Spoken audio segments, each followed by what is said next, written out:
Court will call 19 CF 290, People versus Andrew Fruend.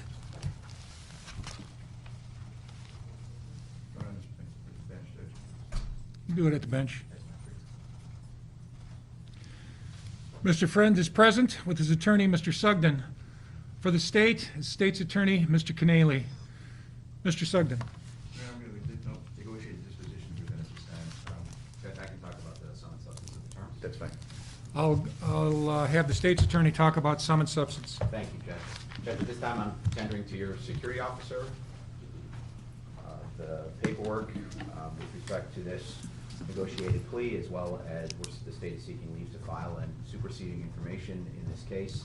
Upon filing the information, the defendant agrees to plead guilty to the charges contained in the information for a sentence for a determined period of 30 years in the Illinois Department of Corrections according to the following terms. Defendant shall plead guilty to involuntary manslaughter, a Class 2 felony with an extended sentencing range, and serve a period of 14 years in the Illinois Department of Corrections with mandatory supervised release period of 3 years. The defendant shall also plead guilty to aggravated battery of a child, a Class X felony, and serve a period of 11 years in the Illinois Department of Corrections. This sentence shall be served at 85% with mandatory supervised release period of 2 years. The defendant shall also plead guilty to concealment of a homicidal death, a Class 3 felony, and serve a period of 5 years in the Illinois Department of Corrections with a mandatory supervised release period of 1 year. The defendant agrees that each of these 3 counts shall be served consecutively to each other. In addition, the defendant shall participate in behavioral interviews for research purposes conducted by personnel from the Federal Bureau of Investigation's National Center for Analysis of Violent Crime, Behavioral Analysis Unit 3. The interviews will take place over the course of several days at a date, time, and place to be determined.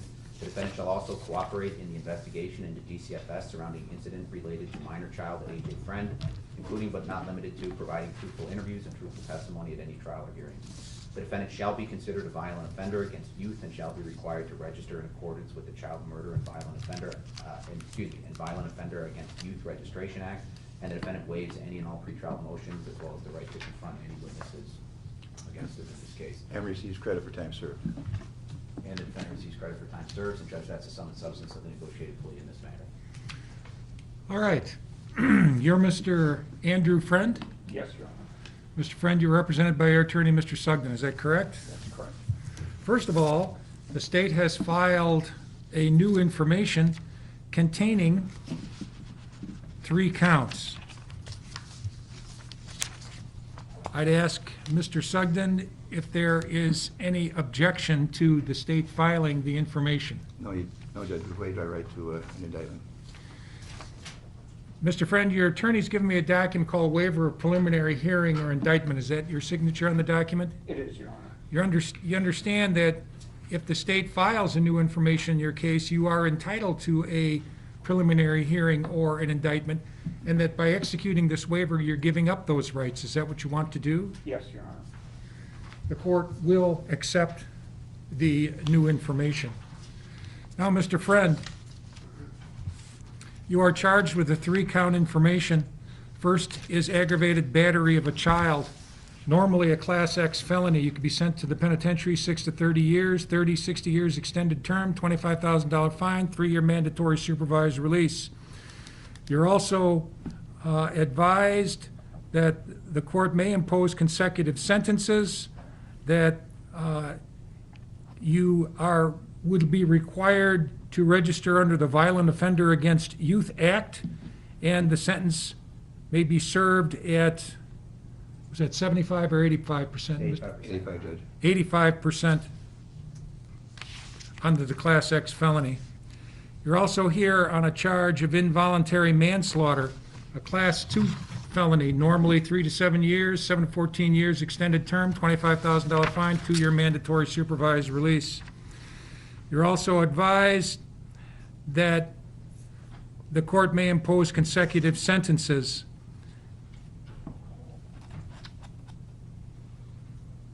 And that you may be sentenced to a term of not less than 3 nor more than 14 years on that charge. Also, you're here on count 3, a charge of concealment of homicidal death, Class 3 felony. Ordinarily, you can be sentenced to a period of 2 to 5 years in the penitentiary, 5 to 10 years extended term, $25,000 fine, 1-year mandatory supervised release. sentences may be imposed consecutively, and the consecutive sentence may be required to protect the public. They may be imposed consecutively.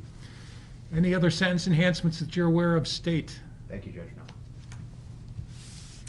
Then, Mr. Friend, understanding the charges against you, the possible sentences, and the proposed negotiations in your case, do you wish to enter into a negotiated plea of guilty at this time? Yes, Your Honor. Did you have enough time to talk with your attorney about your negotiated plea, and are you satisfied with his services? Yes, Your Honor. Are you under any disability now, either medical, mental, physical, or otherwise, that would prevent you from understanding the terms of your negotiated plea? No, Your Honor. If you are not a citizen of the United States, you are hereby advised that a conviction may carry consequences of deportation, exclusion from admission to the United States, or denial of naturalization under the laws of the United States. State, are you prepared to stipulate to the defendant's previous history of criminality? Yes, Judge. And do you wish to give that history of criminality, or would you take judicial notice of the pretrial bond report in this matter? Judge, we'll take judicial notice of the pretrial bond report. Are there any additions, subtractions, or deletions from the pretrial bond report that either one of you wish to make? No. No, Your Honor. Defense, do you stipulate to the accuracy of the pretrial bond report? Yes. As a result, this court is cognizant of the defendant's past criminal history, and do both sides now wish to forego formal pre-sentence report before sentencing in this case? State? Thank you, Judge. Yes. Defense? Yes, Your Honor. Mr. Friend, your attorney has provided me with several documents, one of which is entitled Waiver of Trial and Acknowledgement. Have you read this document? Do you understand it, agree with it, and did you sign it? Yes, Your Honor. You understand that by signing this document and submitting it, you're giving up the constitutional and other rights specified in this document, and you won't have a hearing or trial at all. Is that what you wish to do? Yes, Your Honor. Did anyone force you, threaten you, or promise you anything to get you to enter into this negotiated plea other than the terms of the negotiation itself that has been specified here today? No, Your Honor.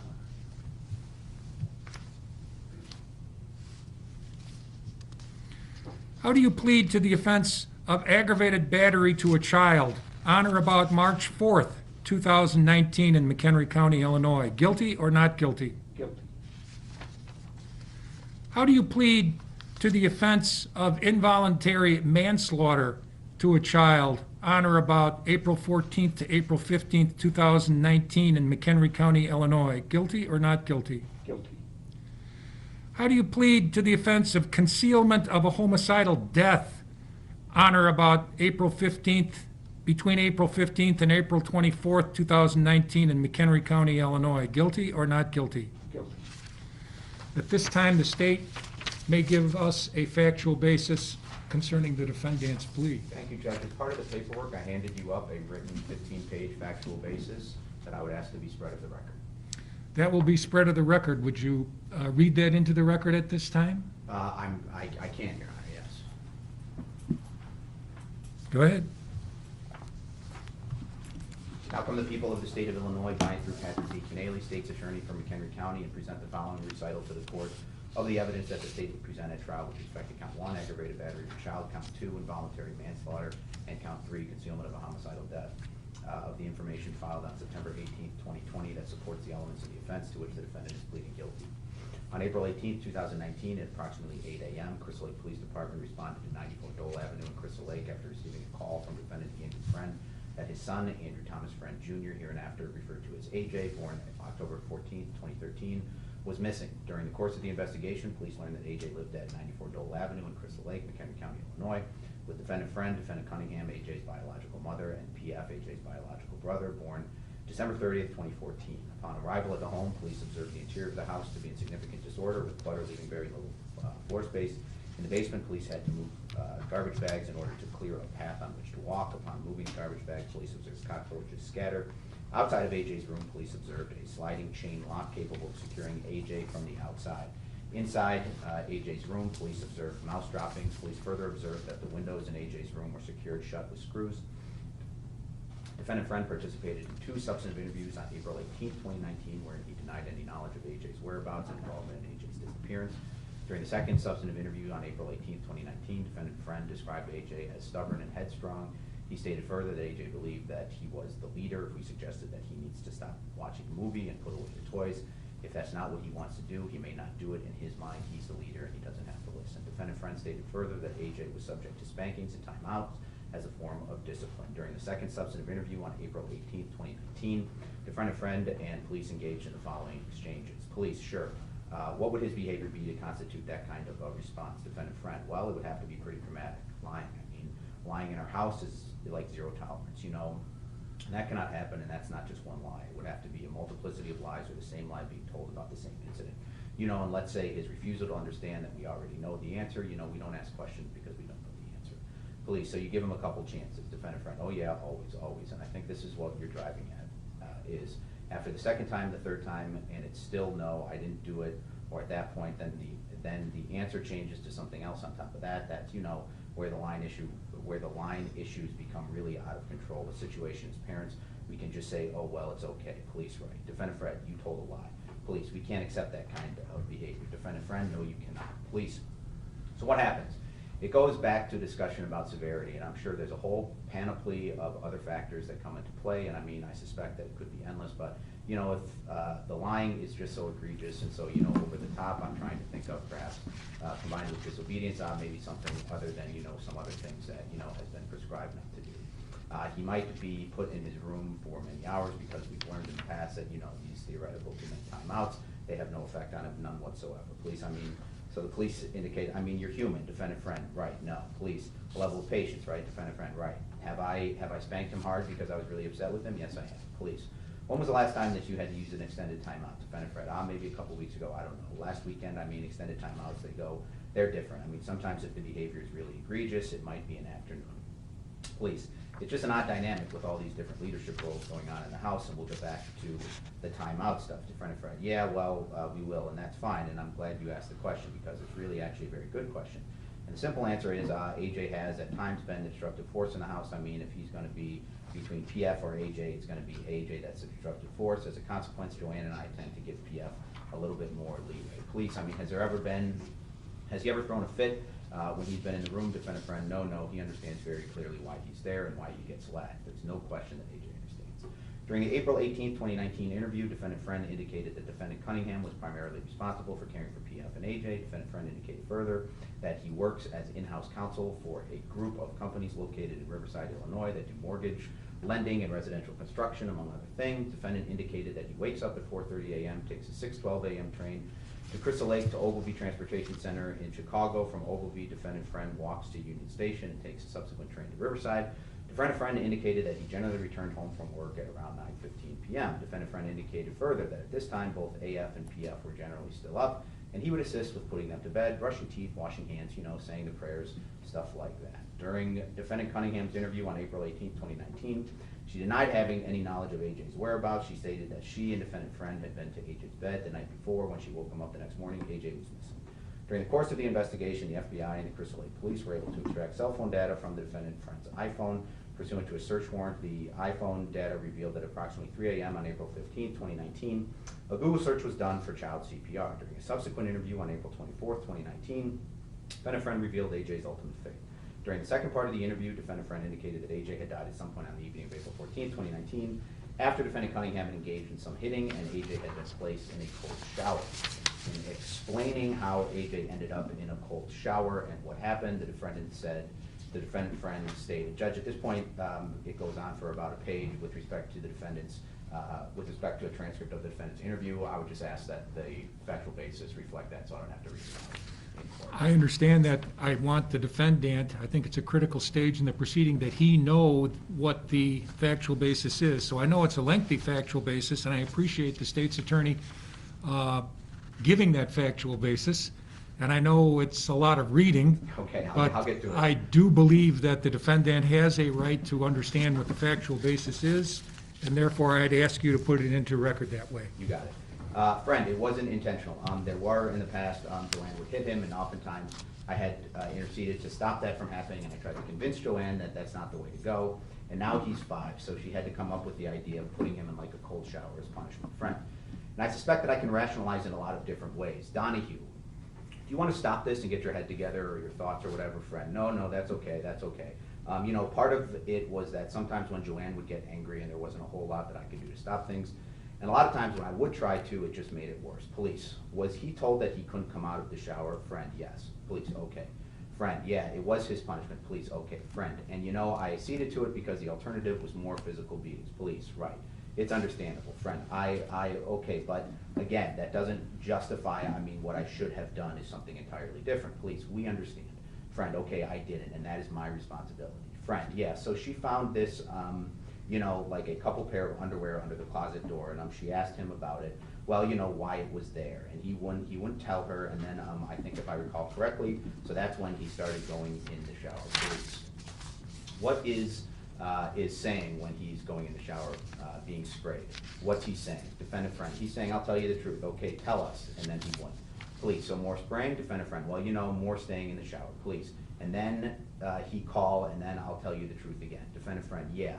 And so go in, no truth, shower continues. Friend, yeah, while he was being questioned, you know, she was like taking the spray nozzle thing and putting it like right in his face, sometimes loses balance and fall in the tub.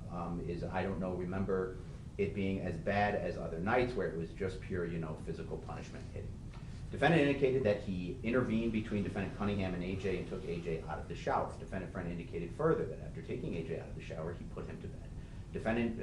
During Defendant Cunningham's psychological evaluation report dated January 24th, 2020, Defendant Cunningham described that night of AJ's death to the evaluator, Dr. Robert Meyer, saying that she just felt a lot of rage, that she lost control and was in an extreme rage.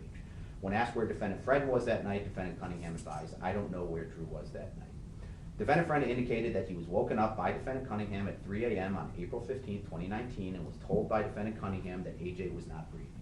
After realizing that AJ was dead, Defendant Friend indicated that he told Defendant Cunningham he would handle it and placed AJ's remains in a large plastic tote in the basement.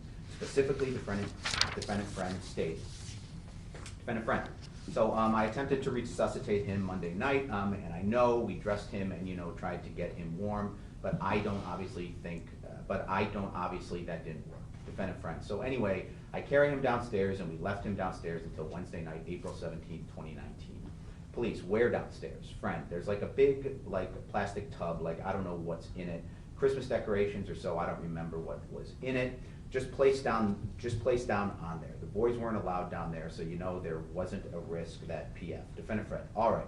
So I put in a couple of plastic bags and I put him in the trunk of my car and drove him out. Obviously, I will show you where that is. On April 24th, 2019, Defendant Friend led authorities to AJ's body, which was buried in a shallow grave in rural Woodstock, Illinois.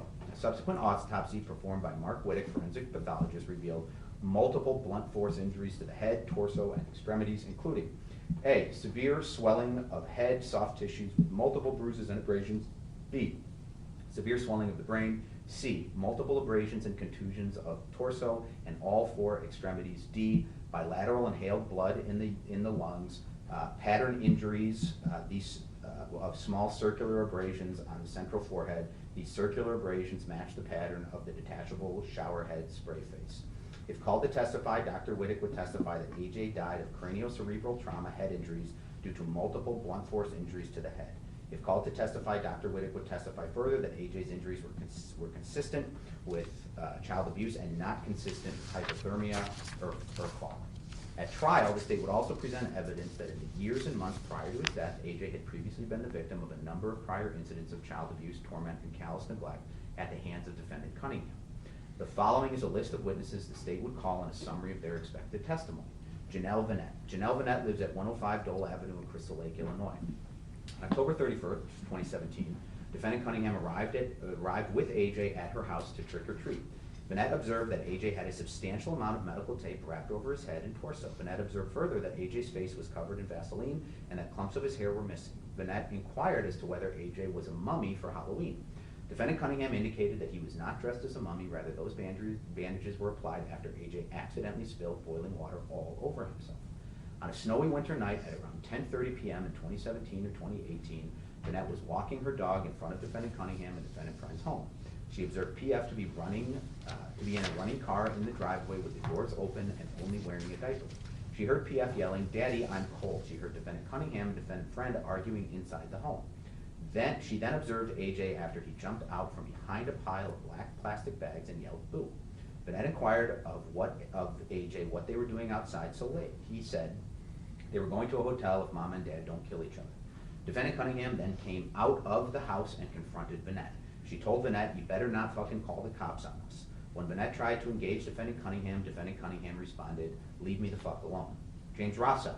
James Rossell lives at 105 Dole Avenue in Crystal Lake in proximity to defendant Friend and Cunningham. On Halloween of 2017, AJ and defendant Friend arrived at his home while trick-or-treating. He observed AJ to have a number of bandages on various parts of his body. Defendant Friend explained to Rossell that the injuries were caused by AJ having spilled boiling water on himself. Adam Lamberti. Lamberti has been employed at BCU Credit Union in Crystal Lake for the past several years. Defendant Friend and defendant Cunningham maintained deposit accounts and 2 auto loans at BCU from approximately the fall of 2016 to the spring of 2018. Defendant Cunningham would request to speak with Lamberti when conducting her affairs at BCU.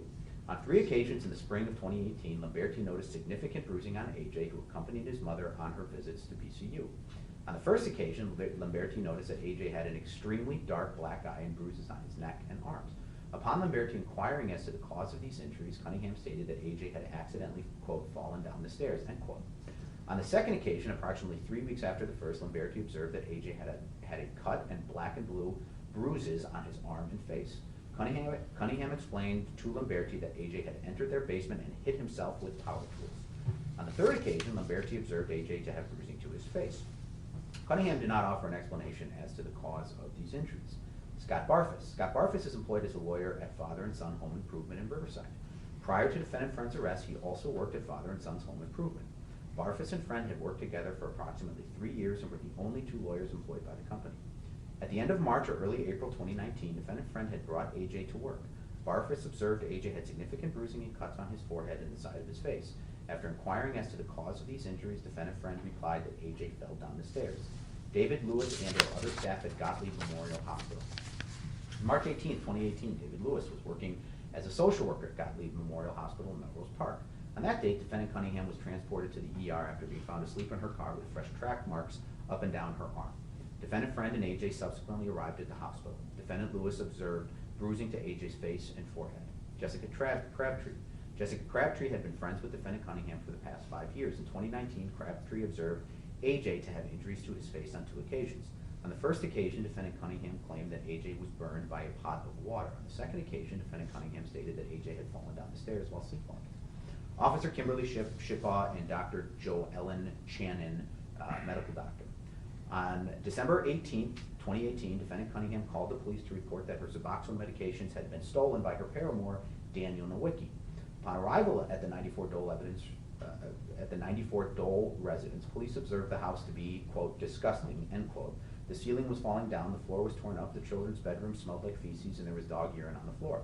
Police observed a large bruise on AJ's hip toward the back. Defendant Friend indicated that the bruise was caused by the dog. AJ was subsequently taken to Northwestern Hospital in Woodstock and was examined by Dr. Channon. During the examination, Dr. Channon reported contusions to AJ's upper lip and right hip. During the course of the interview, AJ began by saying that the injuries were caused by a family dog. In private, AJ revealed to the doctor that a belt made the mark on his hip, but stated it was caused by someone not his family. AJ then stated that his mom did not, quote, mean to hurt him, end quote. AJ was released by DCFS from protective custody to defendant Friend. On December 19, 2019, defendant Friend was interviewed by a DCFS agent. Defendant Friend denied that defendant Cunningham was abusing or had a history of abusing AJ. Defendant Friend also denied that defendant Cunningham was using heroin. Defendant Friend stated that though he was working long hours during the week, he has not observed anything concerning when he is home. Officer Michael Maloney. Officer Maloney is employed at the Crystal Lake police officer. During the course of the investigation and through numerous subpoenas, Officer Maloney was able to acquire access to Ms. Cunningham's iPhone data, both on the phone itself and Ms. Cunningham's iCloud account. From the iCloud account, Officer Maloney located a video with a file date stamp of March 4th, 2019 at 1:55 p.m. This video depicted defendant Cunningham recording AJ as he lay on a bare mattress in a crib located at 94 Dole Avenue residence. AJ appeared to have small white bandages covering areas on both of his forearms and a cloth bandage wrapped loosely around his waist. There were wounds and bruises on his arms and waist. AJ is also holding a large blue ice pack over his face, and when removed, revealed severely swollen eyes covered with large, dark, and red bruising. During the video, Defendant Cunningham is berating AJ for soiling the mattress. During Defendant Friend's April 24, 2019 interview, he stated that Defendant Cunningham caused these injuries to AJ. With regard to the March 4, 2019 video, Defendant Fred stated during his interview on April 24, 2019, police. Okay, do you remember that video though, Defendant Fred? I mean, I remember that Joanne has sent that to me like while I was at working something, probably. Police. Those you mentioned earlier before your attorney arrived, so I want to make sure he knows too, that you saw that video that we showed you, and there are other videos like it that you had seen before, that you had received from Joanne. She would send them to you, right? Is that what you said, Defendant Friend? Yes, police. How long did that go on, that she would send you random videos? And I mean, I know you're not in her mind, Andrew, but you have guessed some degree during the course of this investigation. Do you know why she would do that, Defendant Friend? Well, I mean, I can guess, Donahue. Do you want to answer that question, Defendant Friend? Well, I mean, it's a guess, okay? I mean, she can tell you more specifically, but my guess is that, she was looking for support. I think she enjoyed this. I mean, I know she didn't enjoy this. I don't think she enjoyed this. I mean, I know she didn't enjoy this. I think she was looking for some support from me in terms of, disciplining AJ. That, police, she wanted you to be a unified front, Defendant Friend. Right, yes, exactly. So that's my guess. I mean, it wasn't like, haha, hey, Drew, here, look at this. It was more like, please, can you help me with this? This is how bad it's getting, Dad. That's my guess. Police. That video that's dated May 4th, how did he get those? Friend, May 4th, police. March 4th, how did he get those bruises and those injuries? If you remember from the video, he had one of his wrists and one of his other arms were wrapped, and then he had wrapping around his hips. Who did that dressing? Friend. Joanne would have. Police. Who caused those injuries? Friend. Joanne. Police. Do you remember her causing those injuries? Friend. Well, if I recall correctly, that would have happened during the day when I was at work. That's why she would be sending them to me, because I wasn't there. From the iPhone, Officer Maloney was also able to locate a video with a file date stamp of March 17, 2019 at 11:31 a.m. The video depicts Defendant Cunningham, Defendant Friend, PF, and AJ at St. Thomas the Apostle Church in Crystal Lake. AJ has significant bruises to his forehead. From the iPhone, Officer Maloney was able to locate a video with a file date stamp of March 27, 2019 at 8:22 p.m. This video depicted Defendant Cunningham cornering AJ in a bathroom at 94 Dole Avenue residence and confronting him, as it appears that AJ has said that he was going to get her in trouble with someone. AJ has visible cuts and bruising to his face and forehead. Defendant Friend begins profanely and in a menacing and aggressive tone interrogating AJ on who he is going to, quote, get her in trouble with, end quote. Excuse me, not Defendant Friend, Cunningham. Excuse me. Friend wasn't great. Defendant Cunningham, excuse me, yes, that's the typo. Defendant Cunningham begins profanely and in a menacing... Court notes a typo. Go ahead. Thank you, Judge. In a menacing and aggressive tone interrogating AJ on who he was going to get her in trouble with. At one point, she tells him not to, quote, bullshit her, end quote, asking AJ if he thinks she is, quote, dumb and does not know the answers to the questions she is asking, end quote. She then grabs him by the throat and pushes him against the wall, insisting that he tell her who he is going to get her in trouble with until AJ chokes for air. After AJ says he loves his family, Defendant Cunningham responds, quote, bullshit, you don't show it, end quote. Defendant Cunningham then positions her face inches from AJ's, asking him if she, PF, or Defendant Friend, quote, do evil in this house, end quote, to which AJ responds, quote, no, just me, end quote. She then asks AJ why he wanted bad things to happen to PF. Answering her own question, she says, quote, is it because he, PF, sees through your fake-ass bullshit, end quote. After AJ says, quote, he just wants to be alone and not have anyone around him, end quote, Defendant Cunningham replies, quote, you are alone in your room all day, end quote. AJ responds saying, quote, I just don't want a family, end quote, to which Defendant Cunningham yells, quote, you don't have one, that's daddy included, end quote. She then says, quote, you have daddy all mixed up, end quote. She continues, you really think daddy would choose you over me and PF? She then says that defendant Friend thinks AJ is a, quote, liar, end quote, and, quote, manipulator, end quote, and he knows your plans, and he, quote, knows your plans, end quote. Defendant Cunningham then tells AJ that he, quote, thinks he can do whatever the hell he wants, end quote. Thereafter, she puts her mouth to AJ's ear and screams, quote, it doesn't matter, none of it's going to happen. AJ living alone with his father ever, end quote. At the end of the video, defendant Cunningham indicates that she's going to send the video to defendant. Judge, that's a complete refutation of the factual basis. Thank you, Mr. State's Attorney. Defense, do you stipulate that the information contained in the factual basis for defendant's plea of guilty would be the information presented at trial in this matter? Yes, Judge. Mr. Friend, is there now anything you wish to say before I accept your plea of guilty and pass sentence in your case? Nothing at this time, Your Honor.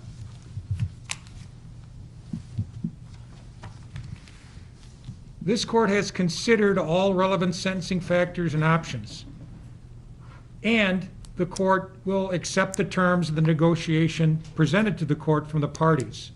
The court makes the applicable findings of fact as specified in the sentencing orders.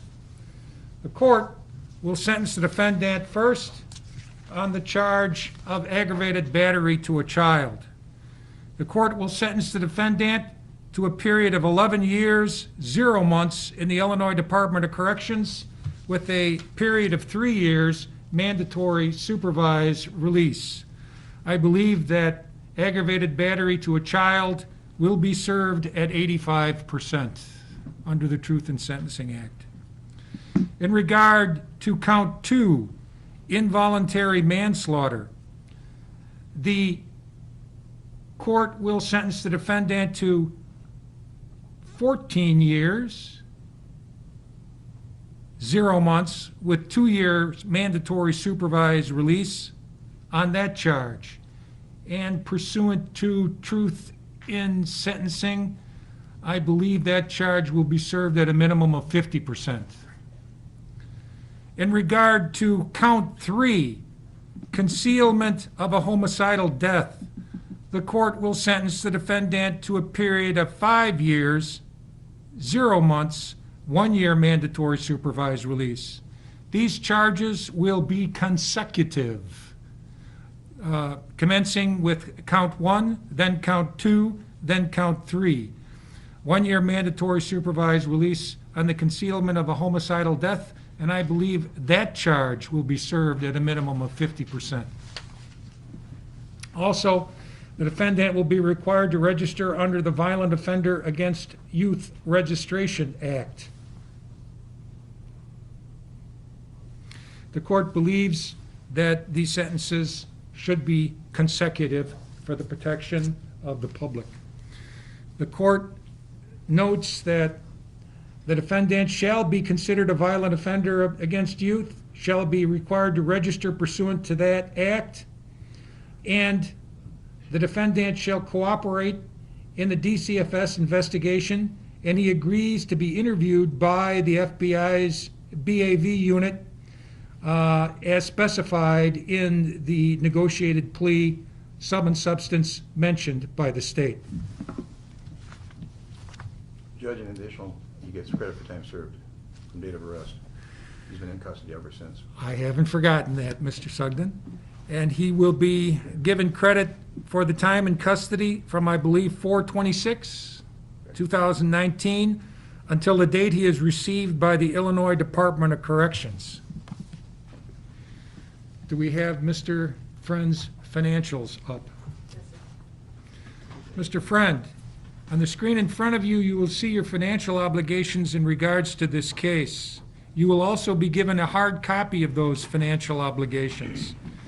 And therefore, the court finds it is complied with Supreme Court Rule 452.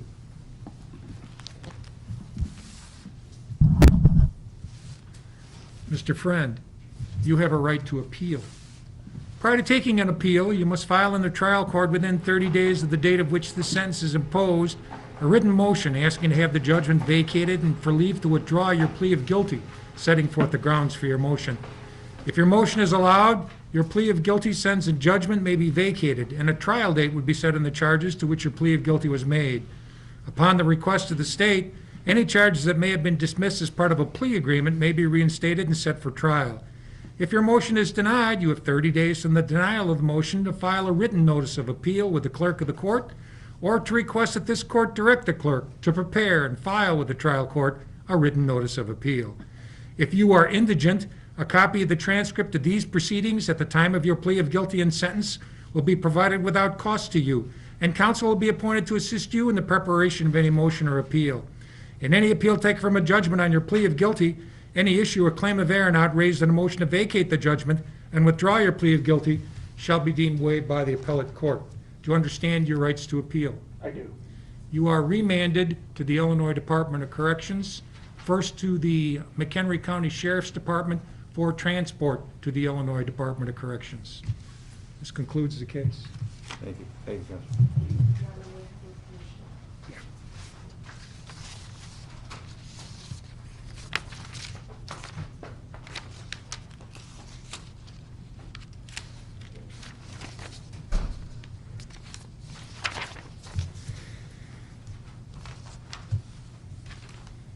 Thank you. The court will take a brief recess. All right. Court stands in recess. Thank you.